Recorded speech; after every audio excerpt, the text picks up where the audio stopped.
हाथ की लकीरों से ज़्यादा खुद पर विश्वास करके देखो, सपनों को हकीकत बनते हुए ज़्यादा देर नहीं लगेगी।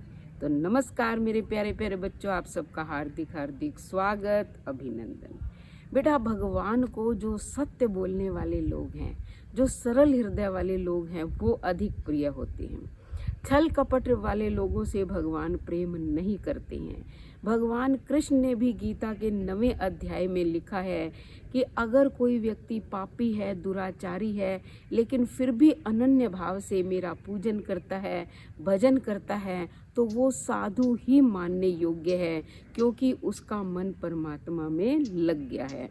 भगवान राम ने भी यही कहा है कि जो भी जीव मेरे सामने आता है और कह देता है कि मैं तेरा हूँ, तो उसके लाखों करोड़ों जन्मों के पाप तो स्वयं ही नष्ट हो जाते हैं, क्योंकि उसका मन साफ हो गया है। मैं आपको एक कहानी के माध्यम से बताती हूँ कि एक बार शेख जो है बगदाद जाना चाहता था। उसने अपनी माँ से जाने की आज्ञा मांगी, तो माँ की आंखों में आंसू आ गए।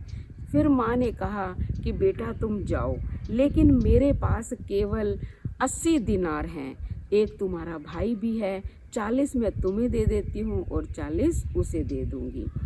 40 दिनार लेकर वो जाने लगा, तो माँ ने उसे फिर रोका और कहा कि बेटा, जिंदगी में कैसा भी समय आए, लेकिन तुम असत्य नहीं बोलोगे, यानी कि झूठ नहीं बोलोगे। शेख ने स्वीकार किया और वो यात्रा के लिए चला गया। अभी कुछ ही दिन आगे चला होगा कि एक डाकुओं की टोली ने उन्हें घेर लिया, उनकी सारी संपत्ति लूट ली। अब एक व्यक्ति ने शेख से कहा कि बच्चे बता, तेरे पास क्या है? उसने कहा 40 दिनार। उसने सोचा कि ये मजाक कर रहा है। फिर दूसरे डाकू ने पूछा कि बच्चे बता, तेरे पास क्या? उसने कहा 40 दिनार, मैंने पहले भी बता दिया है। वो दोनों पकड़ के उसको सरदार के पास ले गए। सरदार ने फिर वही प्रश्न किया कि बच्चे बता, तेरे पास क्या है? तब उसने कहा कि मैं आपके दोनों आदमियों को भी बता चुका हूँ कि मेरे पास 40 दिनार हैं। सरदार ने कहा कि बेटा, तुमने इतने अच्छे ढंग से अपने कुर्ते के नीचे 40 दिनारें रखी हुई थी, फिर तुमने क्यों बताया? तब उस शेख ने कहा कि मेरी माँ ने कहा था कि कैसी भी परिस्थितियाँ हों, लेकिन जीवन में झूठ नहीं बोलना।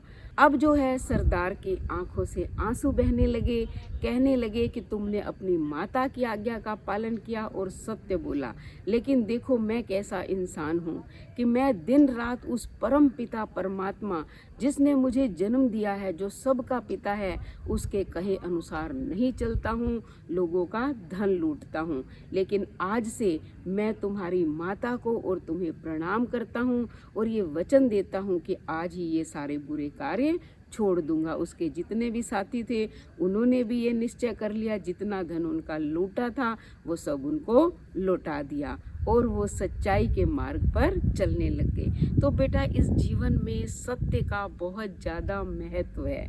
चाहे ये कलयुग है, यहाँ असत्य चारों तरफ फैला हुआ है, लेकिन जो व्यक्ति सत्य बोलता है, दुनिया में कभी भी कोई भी उसका कुछ नहीं बिगाड़ सकता। असत्य के बादल चाहे कितने भी घने हों, लेकिन सत्य का सूरज हमेशा दिखाई देता है।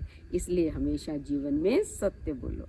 तो कैसी लगी कहानी? अगर कहानी अच्छी लगी तो चैनल को सब्सक्राइब करें, लाइक और शेयर करें, कमेंट करें और बेल आइकन के बटन को दबाएं, ताकि अगली कहानी का नोटिफिकेशन सबसे पहले आपको मिले। धन्यवाद।